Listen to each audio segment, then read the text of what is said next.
Right, we are back with some intergender action. This one sees Mance teaming with Steph taking on the team of Carmelo Hayes and Kelani Jordan.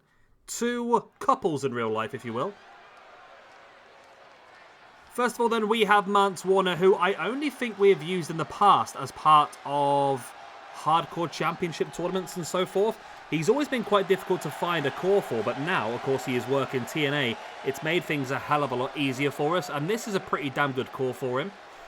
He has currently had 5 matches in our Universe mode, 3 in 2021, 1 in 2022, 1 in 2023, and currently sits on +2 after 5 matches. And again, I do think that all of his appearances beforehand have come in and around the hardcore division, shall we say, but I think potentially they've all just been part of King of the Deathmatch tournaments. But of course, he's recently joined up with TNA this year, being brought in by his real-life partner, Steph, who is making her debut at SWE, surprisingly enough. I thought we may have used it in the past, but we obviously haven't. I also didn't realise that she was in NXT for a while.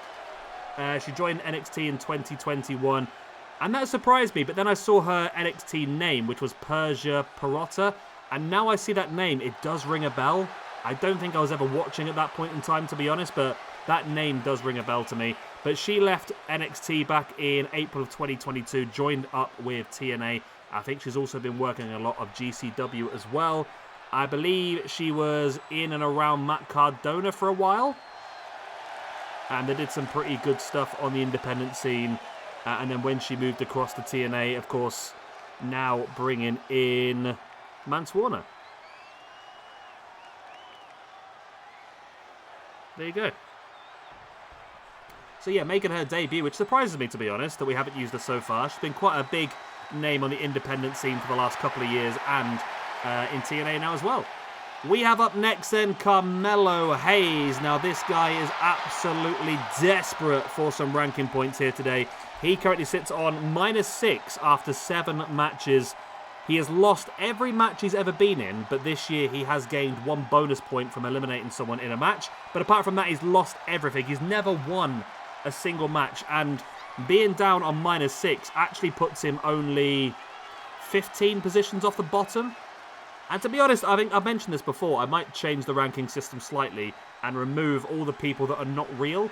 We've got people like El Mago, Cole Quinn, Baron Blade, Nate Danger, Phantom, Joey Pepperoni, Def Skeeto, people like that, who have used previously in the past just to job out to bigger names. I think we'll still keep them in and around, but I feel like we should put them on a separate part of the ranking system just so we can see where people really are, because I think Carmelo Hayes, there's only 2, 4, 6, 8, 10 people lower than Carmelo Hayes, and they are Peter Avalon, Brooklyn Brawler, you've got Cactus Jack, or any iteration of Mankind, or Mick Foley even, Chris Benoit, Hardcore Holly, El Desperado, Kane, Dusty Rhodes, Dominic Dijakovic, whatever his name is, and Jack Gallagher. So yeah, I might change that a little bit, because there's a few other people as well. You've got Chase, you've got Lev Vadjanza, whatever his name is, Hector Flores, but you've also got a few such as Tyrese Halliburton, Jalen Brunson. There might be people I take off the ranking system as well. I think even in the ranking system, we've got Tony Khan in there. I think maybe he gets separated out to a non-wrestler part, if that makes sense. Might make sense, I don't know. And then, of course, we have Kelani Jordan, someone who did very, very well this week. Impressed me quite a lot in the match she had against JC Jane. She has had 2 matches in the past, yep. That one against JC Jane was her first ever victory. In the other one, she lost it, but she did get 2 bonus points. I think that was the Fresh Meat Gauntlet match we had a few weeks back. And that was her debut. So she currently sits on +2 from 2 matches. And of course, she has that War Games match tomorrow at the NXT Showdown. That was a lot of words, wasn't it? So intergender rules do apply if you're not quite sure what that is. Basically, it's men versus men, women versus women. As soon as somebody makes a tag, that makes both of the other gender legal at the same time. So, for example, if Carmelo Hayes was to tag into Kelani Jordan, then Steph would automatically become legal as well. And the way the pinfalls work are interesting as well.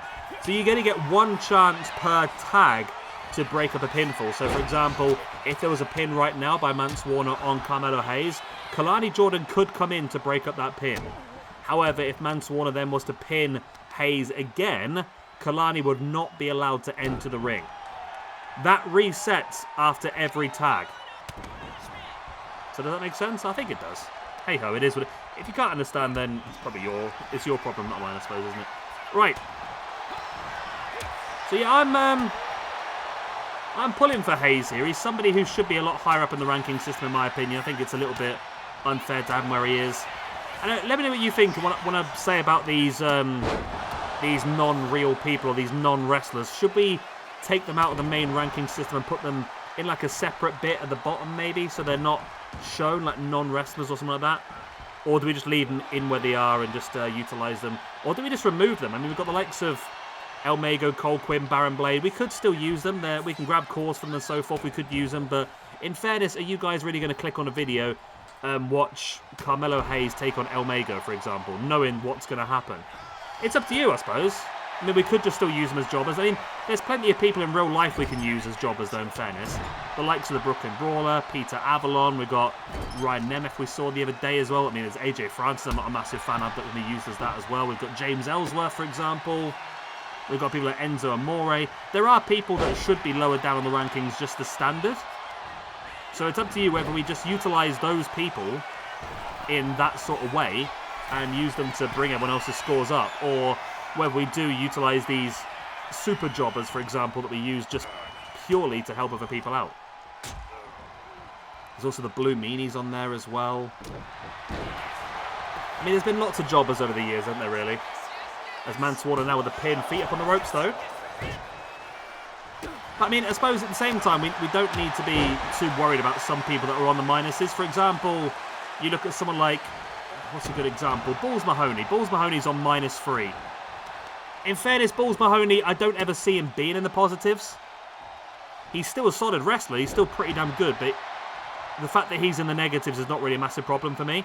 But then you've got someone like Kevin Owens who's on -3 after 23 matches, which means he's lost more matches than he's won. And that does not look right. So, I mean, there's some people that make sense being in the negatives, and there's some people that are just good, and they're useful to put other people over. We've got, so it's Colin Delaney's there as well, Gilberg. Those people are job as well. I mean, it depends. We can utilise it smartly. It just all depends, doesn't it, really? Let me know what you think in the comment section down below. Do we bin off the fake ones and just stick to real people, or do we just keep using the fake ones, or just keep them in the ranking system just for usage? There's the 2 count, but Kelani Jordan now came in to break up the pin. She didn't get there in time, but that does not matter. She has now utilised her ring entrance. So if Mance Warner was to go for a pin again, Kelani Jordan would not be able to come in and save the day for her partner, Carmelo Hayes. Is now the battle coming out onto the apron. Mance Warner taking Hayes up. Oh my god, pile drives him off the side of the apron onto the ground. That can snap your neck. That is brutal. Warner now sending Hayes back into the ring. He's going to go for the pin again. Like I said, Kelani Jordan can't come in to save him now, and that could be enough. I mean, that should have been enough, to be honest. When you get pile driven off the apron like that, that should be game, set, match. There's no way you should kick out of that. Mance Warner now lifting up with the DDT. This is done, isn't it? Oh my god, how is Hayes still alive? He desperately needs to make a tag here, desperately. And he's not rated badly on this game as well. I don't know what it is. Oh, he's got the Bulldog. Get across and make the tag. Don't continue the offense. You need to make the tag, Hayes. Okay, maybe this is going to be it. Nope. There's no double team moves on this, is there? Rolling through Mance Warner. There's the tag, but you see, the pinfall attempt, sorry. As you see, Steph DeLanda did not come in the ring, though. She knew that her tag team partner would kick out, and she didn't want to waste her ring entrances. There's the lung blower, now in with a pin again. This time, Steph DeLanda might have to come. She did again, though. I'm thinking now the other people we could utilise just to help put some of the others. We've got people like the Headbangers, that if they're in the minuses, it's not the end of the world. We've got people like the Bushwhackers, I think they're similar. Are there any, like, historical jobbers that we can think of? Was there, like, Iron Mike Sharp was another one, I think? I mean, just looking at AEW at the moment, there's not necessarily jobbers as such, but there's people that you can put under the big... I mean, AR Fox is one of those ones that I've said about before, but you can utilise to put over some of the cruiserweights, who, if AR Fox sits in the minuses, it's not the end of the world, because we still know he's a solid, great wrestler who can showcase what he can do. There's a reverse DDT by Carmelo Hayes. Someone needs to make a tag at some point. This has been a singles match at this point.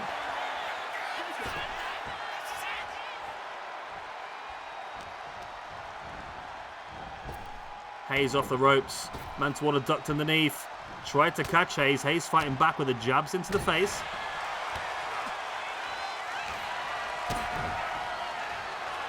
And Mance now in with the... Wow. So it looks like a curb stomp, but he went in with the knee right in the back of their head. And now taking the top turnbuckle pad off. But again, just not going for the pin. Someone needs to tag out at some point. We need to get some... We need to at least showcase the women in this match.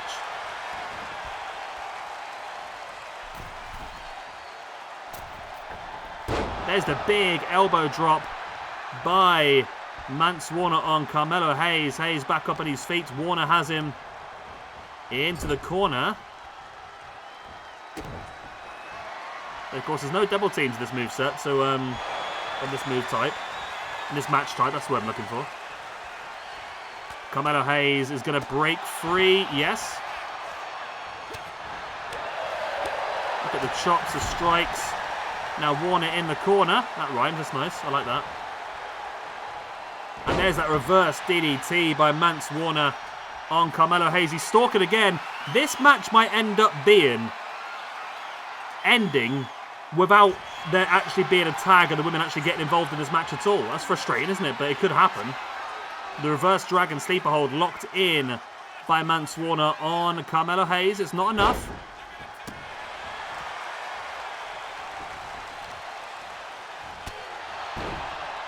But Warner now with a knee strike in the face of Carmelo Hayes, raining down with the strikes. As the elbow drops into the knee now by Warner on Carmelo Hayes. God, I can't believe neither person has made the tag yet at all. I don't think I've seen... Oh, here we go.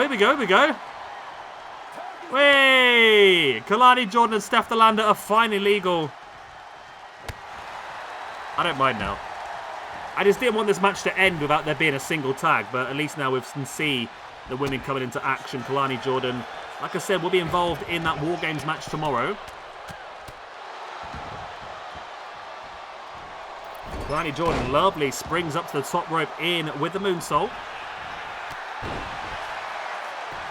And as I said, I mean, watching NXT the other day, I can firmly say, and I knew this beforehand, I must admit, but watching NXT Showdown myself, as I've said previously quite a bit, I've not watched NXT in a very, very long time.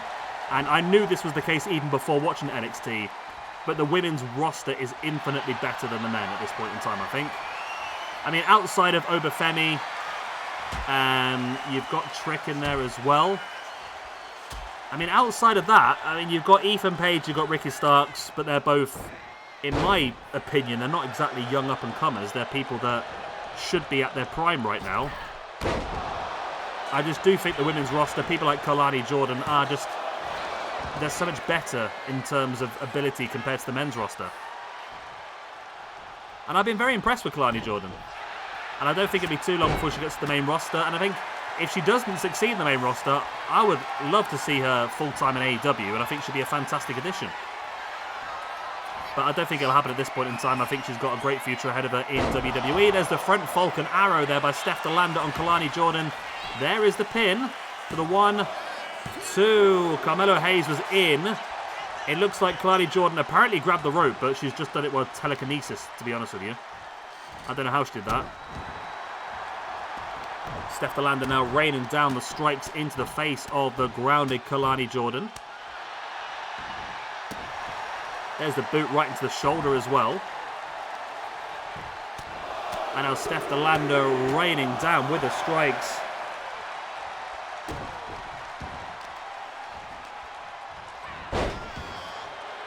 I'm just waiting to see when the PWI 250 women comes out.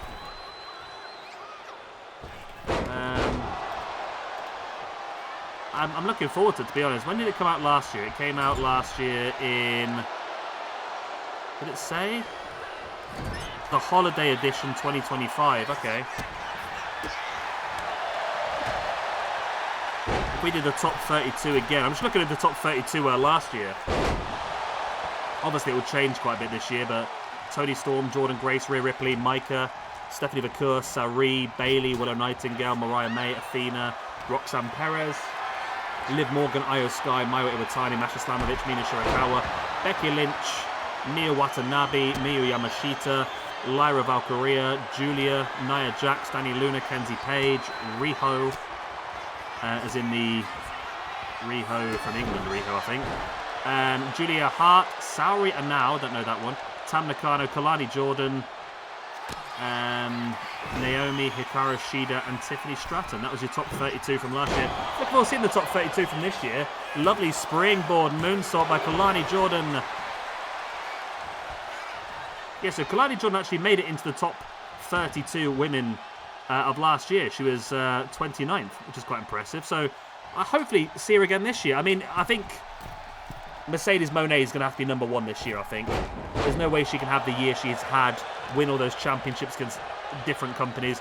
And if you know, obviously, the way the PWI works, it's all down to, like, kayfabe. It's all down to how you're portrayed.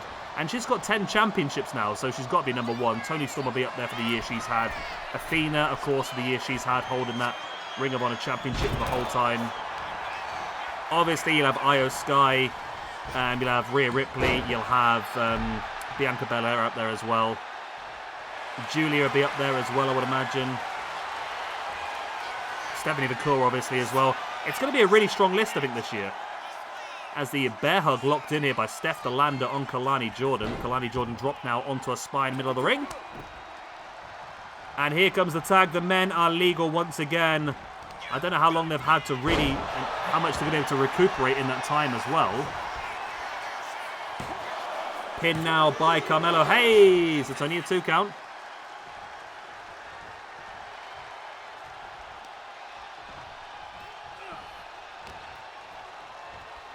Hayes now dragging Mance Warner into the corner. Warner in the corner. And now Warner with that reverse DDT.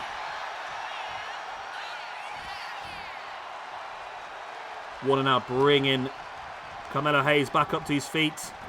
Carmelo sent into the corner. In comes the Warner. Oh, this is going to do me in now. No, I've noticed that rhymes. It's going to really do me in. Can't quite see what's going on there because the referee's decided to stand in the way, but, you know, it's fine. Be that way, ref, you know. Hayes fighting back, sending Warner face first into the mat.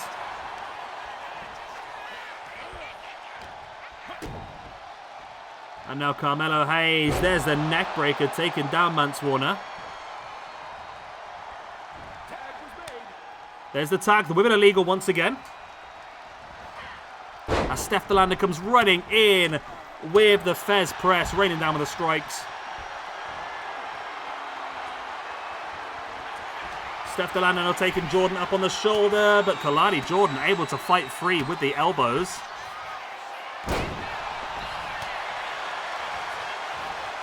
And Steph Delander, look at that, release German suplex, brutal. Just throwing her across the ring.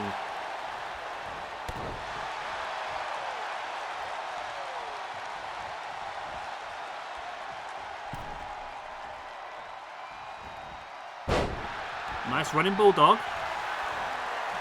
And now in with the pin. I'm so out of touch now, you know, these days. There's a guy here who's just releasing cores, and I've never heard of any of them.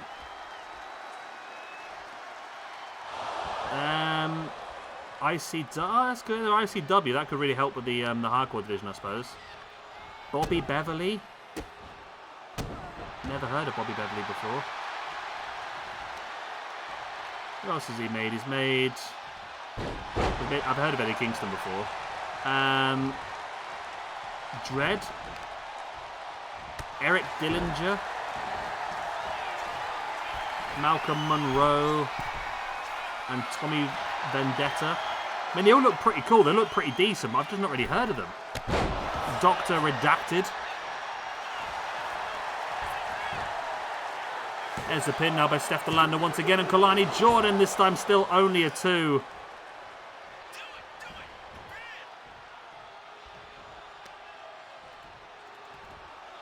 And look at this submission. Oh, nice. Okay, not really a submission hold, more just like a leg breaker, just damaging the legs, potentially for another submission in the future.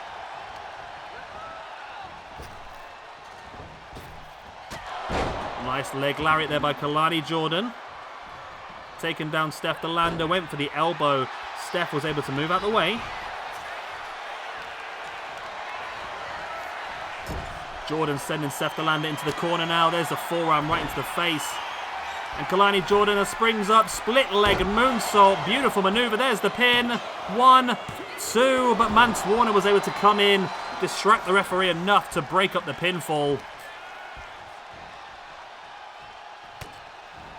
And now, of course, Mance Warner has used his pin break. So if Kelani Jordan can get another pin here on Steph DeLander, then then Mance Warner will not be able to come in and break it up. Lovely springboard dropkick into the back. Kelani Jordan now stalking the grounded. Oh, she's going round and round in circles like a teddy bear. Stamping on the back of the arm of Steph DeLander. Slamming the arm into the mat once again. There's the boot into the arm again. The knee into the spine. Kelani Jordan really taking more and more control as this match goes on. But Steph DeLander, beautiful step-up dropkick. And as I said, this is the first time we're using both of these teams in the intergender division. I would like to do an intergender tournament at some point. I keep talking about it, but it's another thing that is on my list of things to do. But yeah, Carmelo Hayes and Kelani Jordan are in there. We've added quite a few recently. Moran Reed and Killer Kelly, Sean Spears and Cassie Lee. Trick Williams and Lash Legend is another one as well. Steve Macklin, Deonna Purrazzo, obviously Matt Cardona, Chelsea Green. We've not done many intergender matches in the past. That was a lovely frog splash there by Kelani Jordan. And that could be enough, you know. She should go for the pin here. No, instead goes for the Lion Salt. Now she's definitely going for the pin. She does. Mance Warner cannot enter the ring, of course. And that is all. It's not all she wrote. Wow. Okay. Yeah, so far we've only done... What's that? Six? No, maybe not. 11, 17. That doesn't work, does it? No, I can't figure it out. We've not done many. We've only done 2 intergender matches so far this year. This is the 3rd intergender match. The men are now legal once again. The matches we've done so far this year were Adam Cole and Britt Baker versus Sammy Guevara and Ty Conti. And we also did The Miz and Maurice versus Seth Rollins and Becky Lynch, I think. I think that's what we did. Oh, no, we never. No, I'm looking the wrong way bloody around, don't I? That's 2022. Why have I moved the ranking system around? Okay. We've done 2 intergender matches so far this year. Okay, yeah. Seth Rollins and Becky Lynch defeated CM Punk and AJ Lee. Yep. And Karrion Kross and Scarlett lost in a match to Triple H and Stephanie. Okay. I know what I'm doing. My brain's not that dead, I promise. But yeah, I'm thinking a mixed match challenge at some point would be a cool thing to do. And potentially bringing in an intergender tag team championship might give us more reason to use this division a bit more. I just need to... I keep talking about it. I've not done it yet. I need to figure out whether I can actually make an intergender tag team championship on the game. I'm sure you probably can. As Mance Warner now diving in. Went for the... like a clothesline, but Carmelo Hayes got their fist up. And Mance Warner now taking Hayes up into that lifting Impaler DDT. There's the pin. And there is the free count. Wow. It goes even worse for Carmelo Hayes. So Kelani Jordan and Carmelo Hayes on their debut as an intergender team move down to a -1. We have Mance Warner and Steph DeLander as their debut as a team move up to a +1. There we go then into the female division. Kelani Jordan suffers that loss, moves down to a +1 after 3 matches. Whereas Steph DeLander on her debut, with that victory, moves up to a +1 after 1 match. And then into the men's division, Carmelo Hayes. Man, Carmelo. -7 after 8 matches. He's -3 just for this year. He's never won a match ever in SWE. And Mance Warner, with that victory, moves up to a +3 after 6 matches. Well, I mean, I was sort of hoping it would go the other way, to be honest with you. I really did hope it went the other way, but it is what it is, I suppose. It is what it is. And it could have gone either way. There was a lot of opportunities both directions, but eventually it was that big Impaler DDT by Mance Warner on Carmelo Hayes that leads Team TNA to the victory. TNA's done a lot better today. They've had a couple of rough days, but they're starting to pull their finger out a bit now. It's been a bit shitty for a while, but... And we've got a few more matches coming. I mean, the last match of the day will be Joe Hendry versus Trick Williams. Another big opportunity for both sides there, to be honest. Tomorrow we have got... My controller's dying, great. Tomorrow we've got Cedric Alexander versus Charlie Dempsey. We'll have Lash Legend versus Jordan Grace. I mean, that's both NXT anyway, that match, isn't it, really? And then finally, before our Showdown special, we will have Team TNA Legends versus Team NXT Legends in War Games. Right, I'll love you, leave you. Good night, God bless. I've been saying goodbye. 26 minutes.